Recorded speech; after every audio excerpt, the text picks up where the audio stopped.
Hello, Hello, everyone. Thank welcome, you for joining us.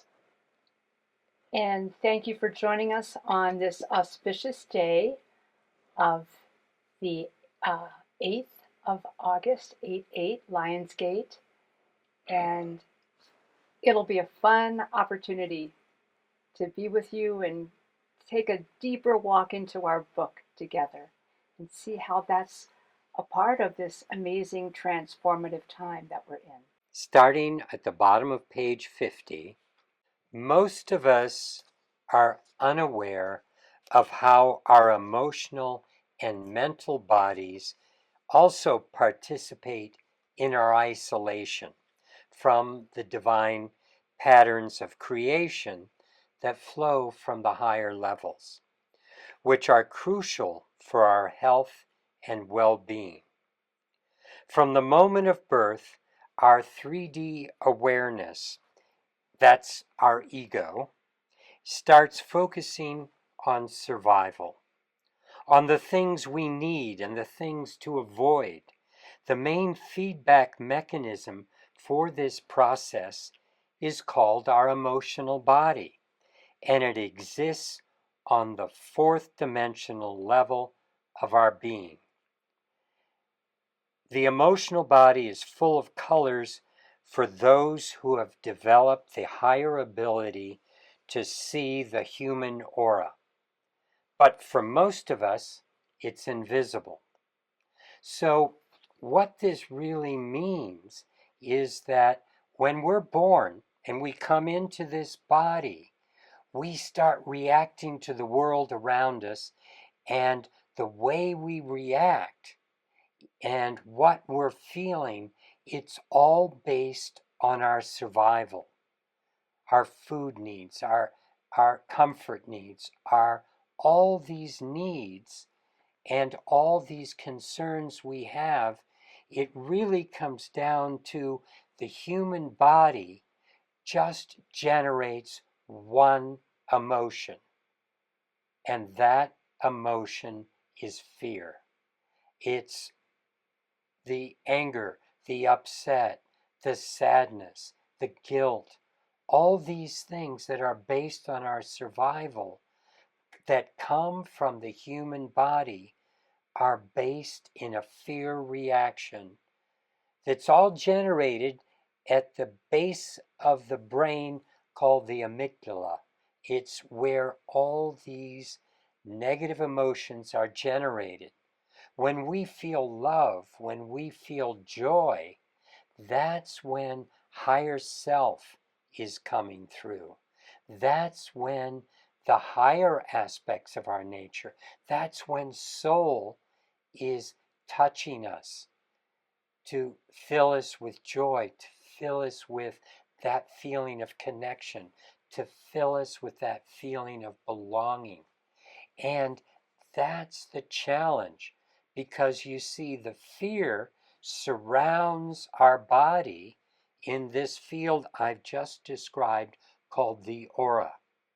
And it gets so thick that it's difficult for love to come through. It's difficult for common sense to come through. It's difficult for so many of the higher functions to come into our body. The more we're enveloped, literally, in this field of fear, field of anger, of upset, of sadness, the more difficult it is to communicate with higher self and really, truly communicate with other human beings. And so, that's what we're talking about here.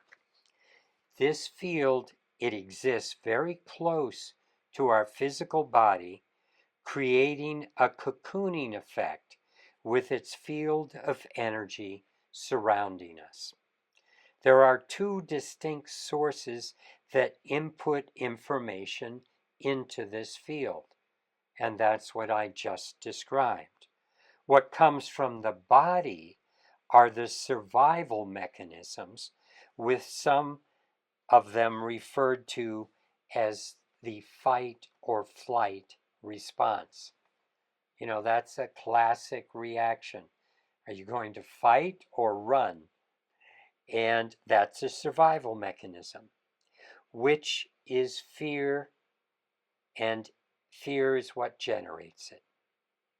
What we may not realize is that all emotional responses from the physical body, such as anger, hate, sadness, and guilt, are forms of fear, which create a very thick field around the body. And that's very difficult for the higher dimensional flows to penetrate. The other inputs into this field come from the higher self, thank goodness, and the soul. These are the inputs generating love, joy, and connection, the feelings of attraction for something or someone. This is how the higher aspects of our being direct us toward the individuals and the projects that benefit our life path. That's where our inner knowing, that sense of purpose, that intuition, that's such an important part of carrying on with our lives. The difficulty is that the lower emotions of fear generated by the physical body are thick and heavy, not allowing the higher aspects of consciousness to easily pass through undistorted. Now, the mental body is the fifth in the fifth dimension, keeps this field dense by constantly focusing on past injuries and fears or worrying about these same issues being repeated in the future. The brain is holding all kinds of information, all that data, all the history of what's happened before, and that's where we get tripped up, we get locked in to some of those patterns, because when the brain is going forward without that connection with higher self, the balance is just not working for us. The body, too. Yeah. The body holds on to it. The physical body is unable to distinguish past, present, or future as it reacts equally to all fears and worries that are that are input into our emotional field by our active mental body. There's really only one thing, and that's being present, but our brain doesn't distinguish. So it actually looks at all that data equally as present. And so that's part of what confuses us sometimes when we get information that doesn't make sense to what may be happening in the moment. It also doesn't gauge severity very well. Without balancing the influence of a higher perspective, the emotional body stimulates the physical body with adrenaline, whether it's a saber-toothed tiger walking over a hill or your cat throwing up on the carpet before guests arrive. There's no difference. So all diseases and difficulties in the physical dimension reflect blocked or denied flows of energy from source, because that flow is essential to our well-being and our survival.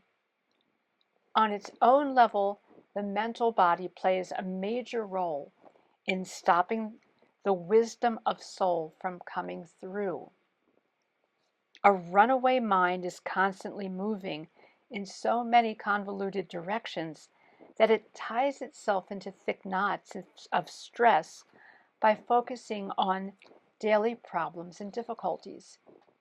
I can remember times where before I was meditating and doing other things, it was amazing how my body and the emotional drive controlled how I was feeling and what I was doing and how I could communicate, how I showed up. Again, this blocks the flow of consciousness, and the divine archetypes of perfection that are the blueprints of health and well-being. This is why science views stress as a trigger for disease, and the emotions of fear and anger generated within the emotional body can become the cause of cancer and degenerative conditions. All diseases and difficulties in the physical dimension reflect blocked or denied flows of energy from source. Beyond a culture of fear. So fears run rampant in our world and are effectively used by politicians and power brokers to control people.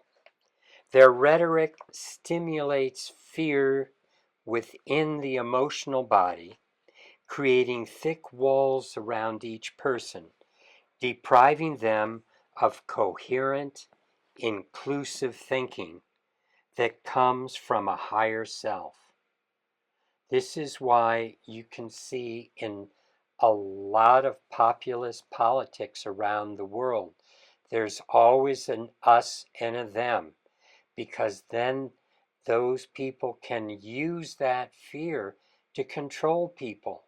We don't think clearly when we're fearful.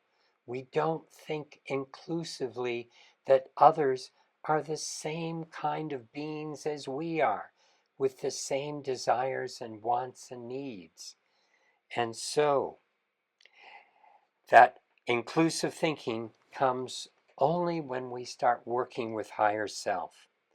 Without the influx of love and compassion, we are witnessing a rise in sociopathic behavior and a growing sense of separation, as many of us are unable to connect to the source of all love and happiness within the core of our being. The problems on the outside show us where we need to focus internally. So when you're having problems out there and feeling that fear, you need to look at how you can work inside to control it, to bring things back into balance. Oh, and again, even though we have this model of the iceberg where we're at the tip and sometimes we turn it over, another way to look at it is we are on the outside and everything else is on the inside. And that's where we go for truth. You know, there's really no direction in reality in terms of a linear flow. It's everywhere mixed together.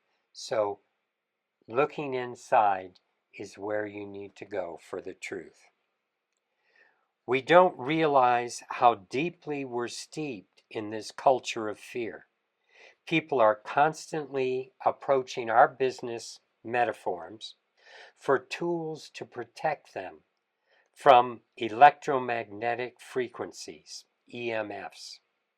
But protection is based in fear. Protection creates the need for protection.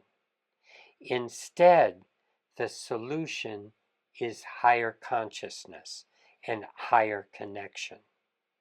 Raise your energy field into a higher resonance so the negative aspects growing in this physical dimension can't block the true source of energy. Then you are vibrating on a higher level of consciousness. You are operating from a higher level of consciousness. And you're operating from a higher dimensional aspect of your being, as paraphrased from John 17 in the Bible. You can be in the world, but not of it. The portal into the body from higher dimensional realms and our doorway back to them is through our heart center, which is the central chakra or energy center of the body. It's near the physical heart, so people often confuse the two. So, talking of heart wisdom or the phrase listen to your heart is not what it appears to be. Science has found that the heart has its own intrinsic nervous system and it sends more information to the brain than the brain does to the heart. But this doesn't mean that it plays a major role in our guidance. The physical heart is not the source of all the information and the support that is talked about when we talk, listen to the wisdom of your heart. What's really happening is it rests next to the chakra with the same name, the heart chakra. And that heart chakra, which is the doorway to what can take on that role of guiding us. All right. So, as we develop stronger relationships with the higher dimensional aspects of our being, we discover that even our brains are not the source and repository of our wisdom. On the higher levels, we have universal access to knowledge that supports our well being and growth when we allow source energy to flow and align the subtle aspects of our dimensional bodies with divine archetypes. Our potential growth and spiritual evolution lie in activating and creating a coherent relationship with the higher vibrational parts of our being that exist on other dimensional levels. And here's some place where if you have had experience or opening to channeling, what that really is elevating our consciousness to another level and accessing the wisdom that's there through our higher self, through guides.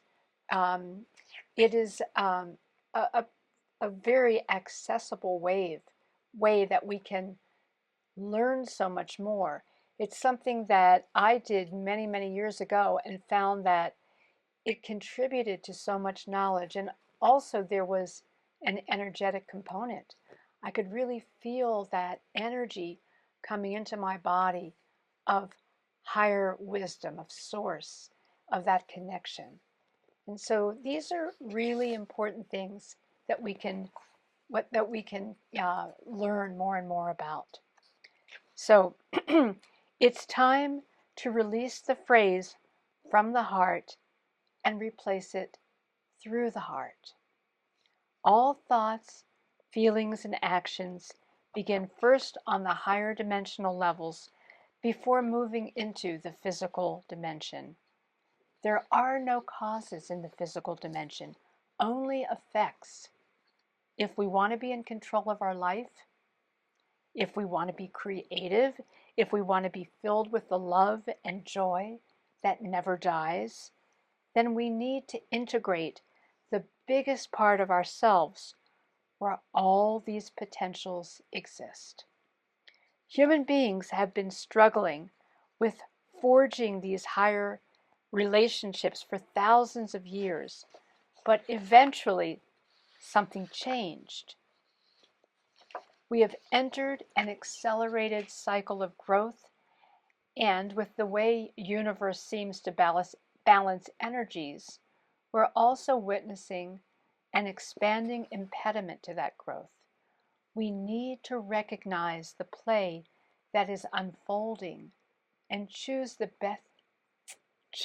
best path forward personally and for the good of all. And here's a quote that's really an amazing one. And it is, in times when there were no electrical currents, imagine that, when the air was not swarming with electrical influences, it was easier to be human. For this reason, in order to be human at all today, it's necessary to expend much stronger spiritual capacities than was necessary a century ago.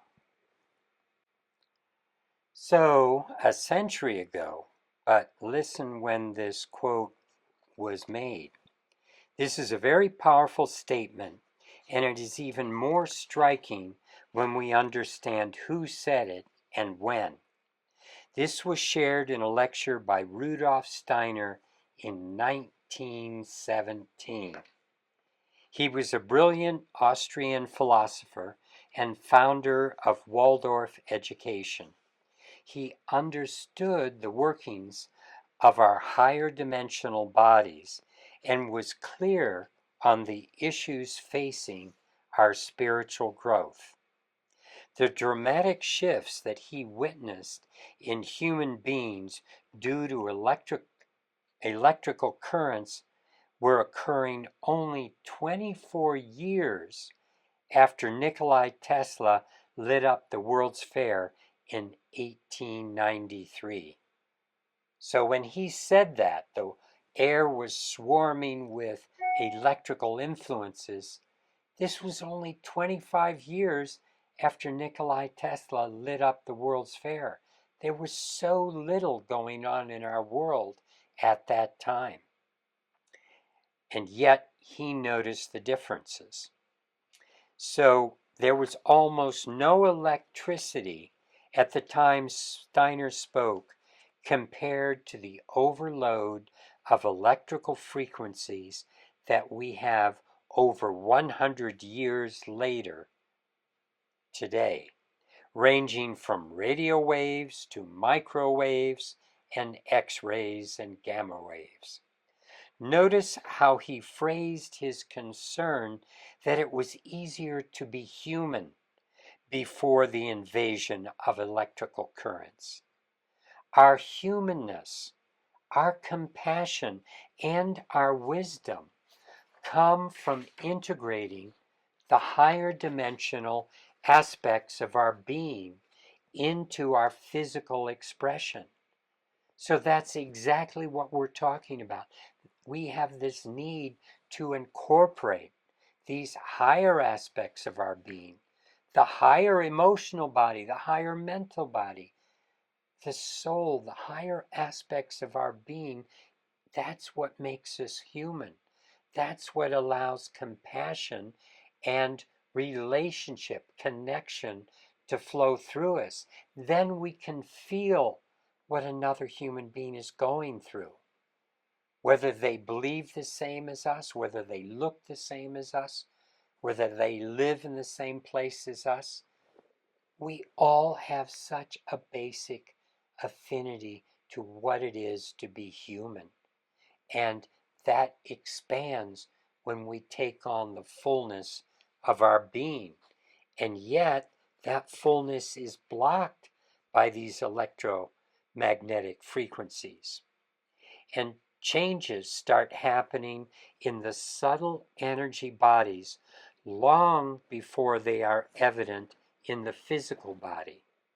So healthcare that is only focused on physical difficulties missed many of the correlations. So that's why it's taken a long time. And even now, science doesn't totally say that electromagnetic frequencies, EMFs, are bad for us because it takes a while to show up in the physical. These things happen on the subtle bodies first. So Steiner also alluded to the fact that it was much easier to connect to the higher spiritual realms a century before his time. So that means that was in the early 1800s. Now, what coincides with that assessment is the start of the Industrial Revolution in the 1800s. Earlier in this chapter, we referenced the toxic ripples spreading out from our technologies. Well, this is when it started. Smoking chimneys and dead rivers became a sign of progress. There was a massive shift from living on farms aligned with the rhythms of nature to cramped, unhealthy city dwelling. Factory workers stepped in time with assembly lines, and with the advent of the electric light and the natural cycles of the sun were also lost. Downshifting the health of our hormonal system.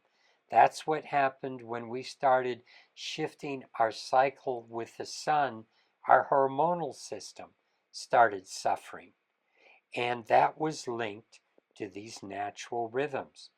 So the natural rhythms of nature started being kept away from our body, and that affected our health, our thinking, and our well-being.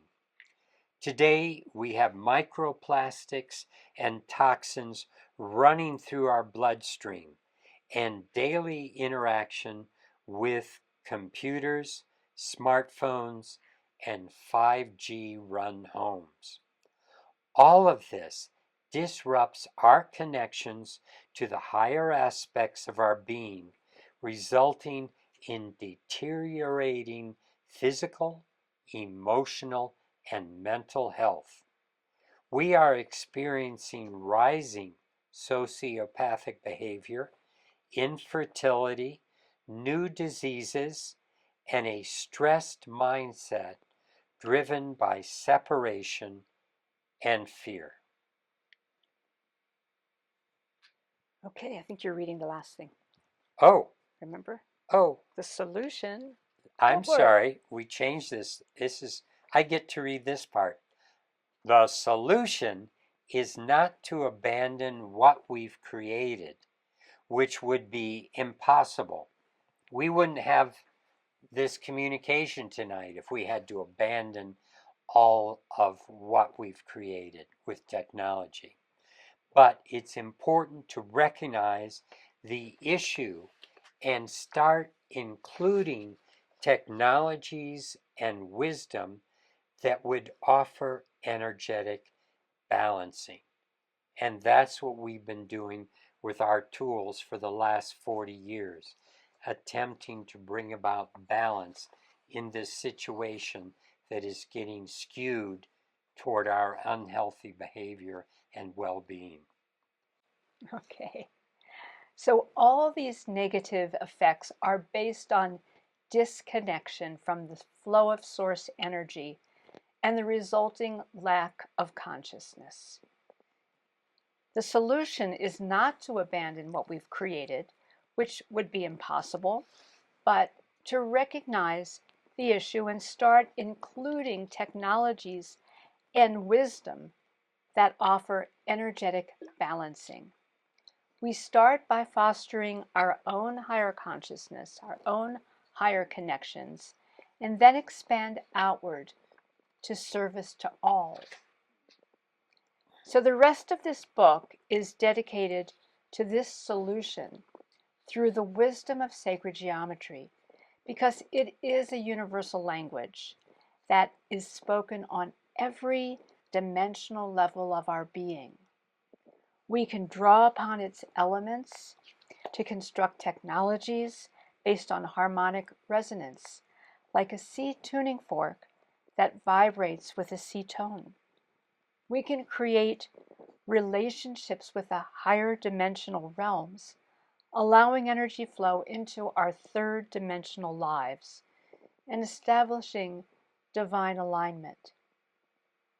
We will start with the numbers 1 through 9, sharing their qualities and building blocks, sharing their qualities as building blocks, and then in later chapters show how to use them in the construction of 3D geometries that add the energetic pulse of a divine archetype to the environment. Okay, so the last page of chapter 2 is something that we're putting in a number of the chapters, and this is called Take a Moment to Reflect. Living a healthy and prosperous life depends on embracing our multidimensional nature and keeping the channels open to the energy flow that connects us to our higher selves. As we stay connected to our higher knowing, the flow continues.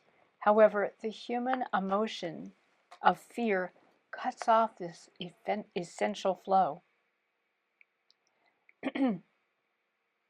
At this time, fear is running wild on this planet, severing our lifeline to the consciousness of love and compassion. Fearlessness maintains our lifeline to soul. Fear is the antithesis of love, while love is the direct current. We live in a physical world of impermanence, yet we can depend upon the eternal aspect of our soul that is always available as our lifeline. Whenever our lifeline to the divine realm of consciousness is impinged upon, we are unable to fully connect to the wealth of who we are. By recognizing and embracing the light of soul, we come back home and into balance. When we feel stressed or ungrounded, it's a signal to reconnect through the heart center, which is the central chakra of the body. When we feel pain, the body reminds us that it is asked to be bathed in love. When fear overtakes a situation, it indicates the connection to soul needs restoring. So these are all these wonderful information channels that we can look at in different ways. By understanding the basic principles of creation and its beauty, we unite with the higher vibrational parts of our being that exist on other dimensional levels. This is a very practical way to learn who we are and how to navigate life with wisdom and the bounty of what is here on this physical plane for us to enjoy. And in the spirit of joy, we infuse love into our lives and evolve.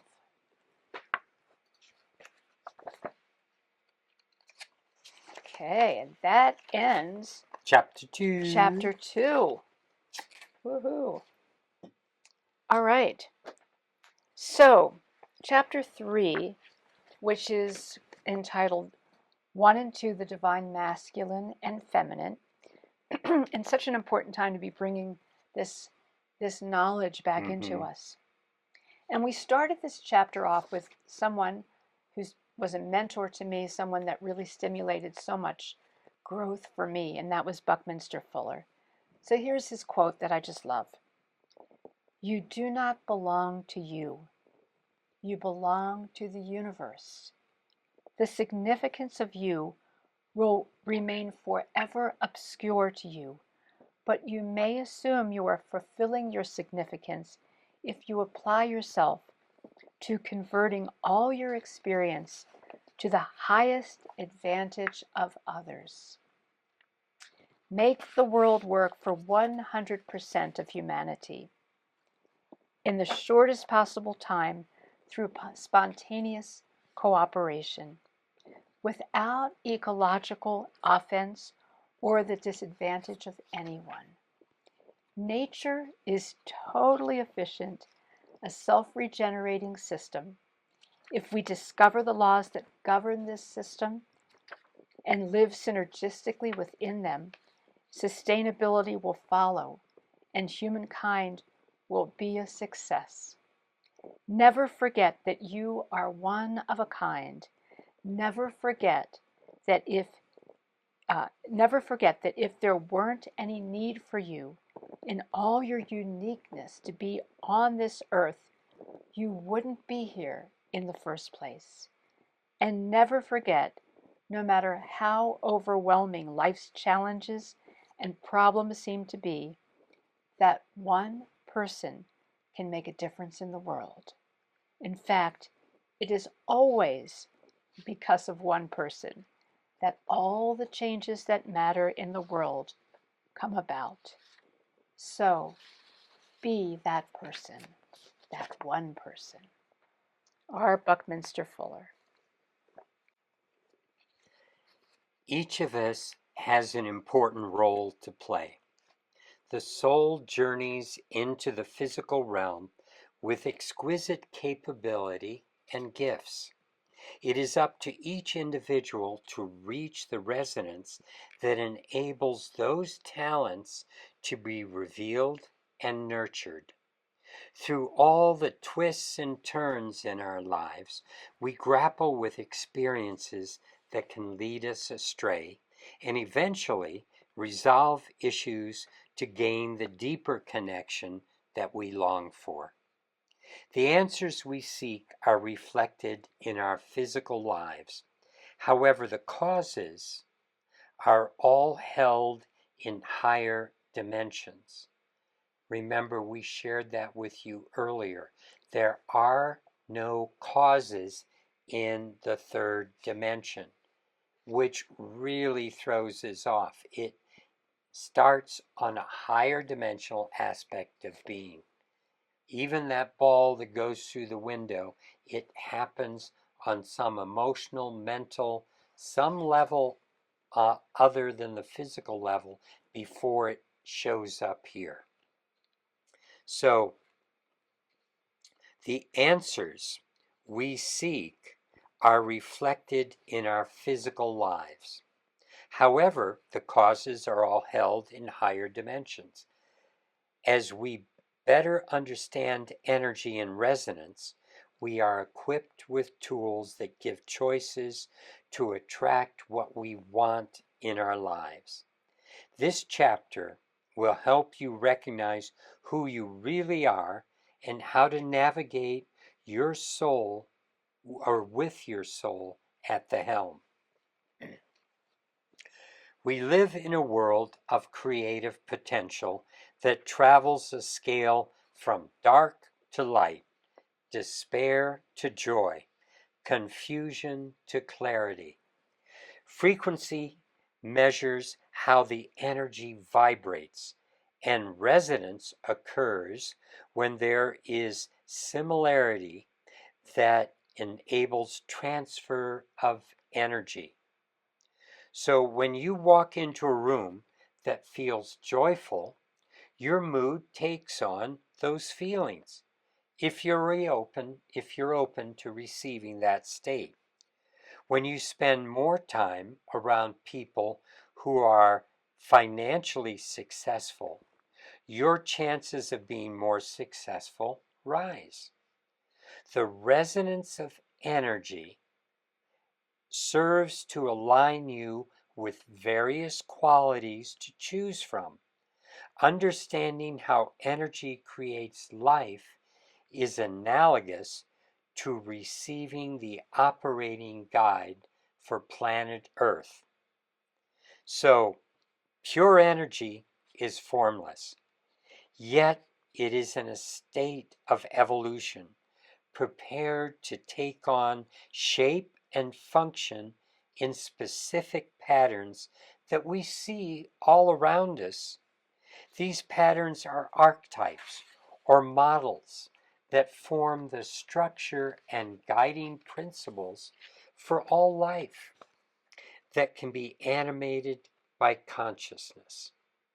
You can find these archetypes everywhere, and they have existed since before creation evolved. These archetypes form the templates for creation and are carriers of pure energy. When we use these archetypes in things we build and create in our environment, they embed patterns, numbers, and shapes that create resonance with Source, because this is all created by Source. So this offers the potential to resonate or vibrate with the essence of creation and everything that surrounds us. When we start vibrating with the essential building blocks of life, we are open to the larger aspects of who we are. And this allows us to reach deeper levels of awareness and touch that consciousness. All our work with sacred geometry is based upon this understanding for the purpose of building tools that activate higher consciousness and higher awareness and interaction. In the mid-1980s, we began intuitively making sacred geometrical structures, following inner guidance and artistic principles. We were surprised to feel how these forms radiated energy and helped people feel more connected, meditate more deeply, and were being used for a myriad of health benefits. The creative process inspired us to learn more about how and why this worked so we could serve in higher capacities. Okay. All right. We are living in a deeply transformational time. The increasing energy of our environment is compelling us to look at our lives and how we show up in each present moment and how we can positively impact life. Everything that we do is affected by consciousness. The more we interact consciously with unity, even though we're all individuals, we experience being part of the whole. We are embodied spirit and contain the potential to affect everything on the planet. As the veils between the dimensions become thinner, we're seeing more of the immediate and long-term impact of our consciousness and the lack of it on the world. This offers us a compelling reason to be more in charge of how we relate to ourselves as fully conscious beings on a conscious planet, in a conscious universe, interacting with everything in creation. Exploring these universal archetypes will expand your consciousness and help you create what you're desiring. By looking through the lens of an expanded perspective, you gain power and clarity to accept everything universe offers. So at this point, I just want to see if I haven't seen much activity going on with the chat. Is there anyone who wants to raise their hand and ask any questions at this point?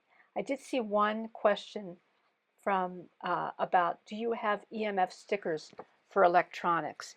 And we don't do things like stickers. We work with three-dimensional geometries because we find that the energetic component of that is so much more full and supporting us in that realm of experiencing a higher conscious relationship. Again, some of these stickers are supposed to block the EMFs, and yet if they block the EMF, your phone wouldn't work. Maybe they shift the field enough that you don't experience as much of a negative effect. But what we found is that the minerals or whatever is incorporated with the thought forms, the frequencies in something as minimal as a sticker doesn't make the same difference as what we found with the pendants, with something more three-dimensional and more substantive. And again, what these tools do is not block the energy flow as much as raise your field so you're not impinged upon by these negative energies around us. Deborah, can you unmute yourself? Yes. Oh, good. Perfect. Okay. Well, I have two problems in my life, and I'm just loving what the reading was today and the connection that I've had with you already. Enjoying my pendant and my wand. So in 2016, I broke a bunch of vertebrae, and this year I have broken more. And I'm also struggling a little bit financially. And so I just wondered what you would suggest for me in terms of, just from what the reading is, it's like somehow more deeply connecting to soul would be the right thing to do. And I just wondered if you had any suggestions for me. I'm going to speak a little bit from my own personal experience because I've gone through some real difficult physical things in the last year from an accident.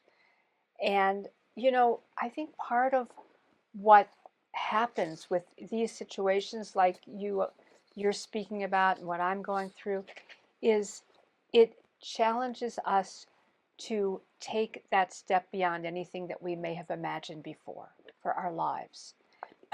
And as I keep having the issues and pain that I'm dealing with, what it really sets me up to do is consciously work more with love coming into my body, asking spirit and asking that flow of energy to really set up new pathways and new awarenesses in my body of pure love. So I like to look at things that we're going through as an experience that opens us up to a deeper relationship with soul. Because when it comes down to it, we are souls in a body. It's not just about having this physical life and being so-called successful and what that might mean. That's kind of equated in a whole different realm of our physical lives. But from the soul level, there are things that our souls bring to us that are extremely difficult at times. So we're grappling with essentials. And so I'm going to ask you this question, Deborah. What is it that your soul is wanting to get through to you to bring more love, more grace, more connection into your life? What do these experiences really offer you? I know that's a big question. I think taking better care of my body is one. And in terms of the financial piece, I wonder if that's about being more connected to more people. And I am feeling this sense of isolation from hurting my back because it's difficult to do many things. And I appreciate Zoom. Yeah. Nice. So Deborah, what if you look at this in a way of your path is not about isolation, it's about connection, but it's overcoming some of these obstacles. So, perhaps it's just bringing another level of awareness to how you stay connected and to knowing that there are people there for you all the time, whether you're in contact with them in the moment or not, but just knowing that. And maybe this is also something for you to reach out to people more, to ask for help. I know one of the things that happened for me when I had this accident was that I had to rely on Gregory and other people for my well-being more than I was comfortable with. And that, and I know you can understand that. And that brought me, it's humbling. And also when you open your heart to what other people are here to be here for you and share love with you and be there for you in ways that you hadn't dreamed of, it's amazing. It's profoundly healing. Does that make sense to you at all? And that would be not only about your physical health, but your financial health. Because again, it's about that flow of energy, allowing that flow of energy to really be sustained no matter what's going on with you. You are fully worthy no matter what. And when you really come to the moment in recognizing that and embracing that, all kinds of things will shift. Thank you. You're welcome. Universal patterns of number. All physical matter is made up of atoms, which are in turn made up of smaller subatomic particles, protons, neutrons, electrons, etc. Science tells us that 99.99999% of each atom is pure energetic space, while the actual physical matter represented by the subatomic particles amounts to only 0.00001%. That means that what you're sitting on right now is mostly not there. And this pure energy drives everything in the universe. That large percentage is not referring to the tangible physical matter we most often consider. Instead, it is everything that is held in the field of consciousness. Our challenge is that we focus our attention mostly on the 0.00001% that we can see, touch, and bump into. Physical reality is an extremely small part of the makeup. The majority of everything is pure energy. When we wrap our minds around that, we start to discover the process used by Source to construct this physical reality. And here's a very powerful quotation from Nikola Tesla. The day science begins to study non-physical phenomena, it will make more progress in 1 decade than in all the previous centuries of its existence. So we still haven't started doing that. This massive source of energy creates templates that precede the physical dimension and what we know as reality. We call these templates or patterns sacred geometry, and they are held in the field of consciousness. Sacred geometry reflects how energy moves and displays itself at slower vibrational levels, which becomes all we see, hear, and touch. Now here's a little story from me that I put in the book. I remember back in the 1980s how excited I was to learn about experiments with Kirlian photography. Researchers were able to photograph a leaf that had its tip cut off, and an energetic image of the entire leaf was seen on the photographic plate. Like Jello poured into a mold, the physical leaf had an energetic template to follow. Since we interpret things based on what we can see, we might look at the remaining bit of leaf and believe that the physical leaf created the energy field that appeared on the photographic plate. In part, it did, as organic growth is an interactive process directed by the energy archetypes and the variations in growth of the plant that stimulate the next unfolding of the energy template. So what that's really saying is that there are energy templates that everything follows, but especially with organic life, there's feedback loop. So there's interaction with these templates. So each sunflower is very much like every other sunflower, but also a little unique.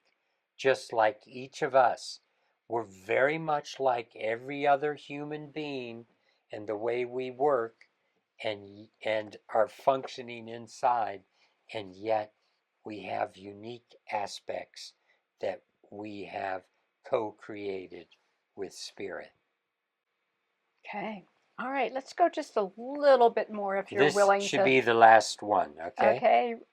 So we are surrounded in this reality by a universal language. If you could go to the other side of the universe and communicate with somebody from another planet or star system, you could use this language of pattern, rhythm, and cycle, and they could understand what you would be sharing with them. This is the language of sacred geometry. This is the power of universal order. Perhaps even more consequential is the fact that this universal language moves through all the dimensional levels as well. And that's pretty profound. This means that the non-physical phenomena that Tesla was referencing can be understood and manipulated through the language of sacred geometry. Also, the difficulties and blockages that each of us experience on these subtle realms, as shared in the previous chapter, are accessible to be worked with using sacred geometry tools, which have the power to interact on these higher, non-physical dimensions.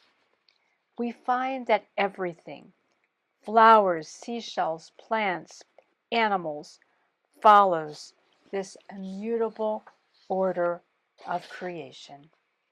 And can you show this? Oh, There it is. there it is. Oh, good. We've got another picture other than just talking heads. The beautiful patterns in this image show us the way the energy is activated to precisely form a variety of many different things. It's extraordinary and exquisite that everything varies from each snowflake to each cabbage or sunflower. They all have something in common with what is derived from their energetic archetype. And yet, just like human beings, every single one is unique. However, the archetype anchors the consciousness that is held in a precise pattern with a connection to each aspect of creation. We are living in a time that emphasizes duality and separation, which masks our underlying connections. Seeing these patterns help us remember who we are in relationship to everything else, everything outside of us. Yes, we have our own individuality, and yet we are not separated from the essence, the core of who we are, which is consciousness, the spirit that created us all. By acknowledging that everything is connected through consciousness, we have access to extraordinary knowledge. When we're aware of those higher levels, we're able to ask questions and get answers without having to go through the trial and error method. Many great discoveries have sprung from dreams and intuitive visions. accessing higher guidance can become more commonplace with a supportive, energetic, and environment and mindset. So here's a little story from me, and then I want to end with something else to just speak about another component here. So my little story is that I like to work with spirit by asking that I be shown something or receive a form of encouragement. This morning I was asking spirit to provide some signs if it was appropriate for me to go through with a project I'm involved with. And I wanted very specific signs. I made the request and let it go. That's always important. Don't hammer it. Within a few hours, I got direct feedback in the form of several communications that showed me I'm on track. I rely on this support to guide me, and I've trained myself to be watching for the signs that easily appear but can also be missed because they're sometimes very subtle. So everything, we're living in an experience of life where everything is always evolving and changing. When we look at all the plants outside and weather patterns in our bodies and our relationships, everything is always changing. And we talked about earlier that the mind wants to keep reminding us of experiences the way things were. But our soul, our spirit, wants to guide us to what is possible, what it is, what this universal conscious creation really is about. And so the more that we can give credence to focusing on that and allowing that evolutionary pathway to happen, the more things can be freed from getting stuck in some of those impasses, and instead know that something that we can always count on is that change is inevitable, that we live in a world of enormous, magnificent creation, and we can be a part of that co-creative experience the more that we consciously enter that realm of these universal archetypes and principles. Okay. So it actually was a good thing that we didn't schedule last Thursday, because we were evacuated from our home because of some fires. A fire north of us and a fire just a half a mile southeast of us. So, really south of us. So we were sandwiched in between, and we got a lot of frantic calls from neighbors and reverse 911 to get out as quickly as we could, and we did. And we did, and everything was fine. Yep. So anyhow, we are so grateful for you being here for us, and we love sharing this with you. So again, thank blessings. you. We send our blessings and love.